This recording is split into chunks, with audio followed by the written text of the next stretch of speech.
Kalyan winner అవ్వడం shocking విషయమే. ఒక కామనర్గా వచ్చి విన్నర్ అవుతాడు అని ఎవరు ఎక్స్పెక్ట్ చేయనిది. ఎందుకంటే ఎంతోమంది ఫ్యాన్స్ ఫాలోయింగ్ ఉన్న సెలబ్రిటీలు కూడా విన్నర్ అవ్వలేకపోయారు.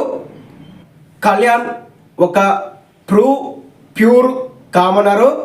అగ్ని పరీక్ష షోకి వచ్చి అక్కడ ఆడియన్స్ను మెప్పించి బిగ్ బాస్ 9 కంటెస్టెంట్గా సెలెక్ట్ అయ్యాడు. బిగ్ బాస్ హౌస్లోకి వచ్చాడు. బిగ్ బాస్ హౌస్లోకి వచ్చాక స్టార్టింగ్లో ఎలాంటి పర్ఫార్మెన్స్ ఇవ్వలేదు. అగ్ని పరీక్ష షోలో చూసిన దానికి బిగ్ బాస్ హౌస్లో ఉన్నదానికి ఎలాంటి సంబంధం లేకుండా ఉన్నాడు. అగ్ని పరీక్ష షో ద్వారా తనను కంటెస్టెంట్గా సెలెక్ట్ చేసిన ఆడియన్స్ కూడా బాధపడ్డారు. ఇందుక కళ్యాణ్ను కంటెస్టెంట్గా సెలెక్ట్ చేసింది అని. ఆ తర్వాత టాస్కుల్లో మంచి పర్ఫార్మెన్స్ ఇస్తూ వచ్చాడు. తన గ్రాఫ్ కొద్దిగా పెరుగుతూ వచ్చింది.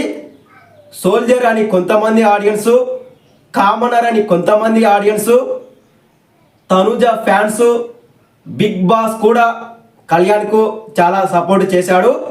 ఫైనలీ కామనర్ విన్నర్ అయ్యి సెలబ్రిటీ అయ్యాడు.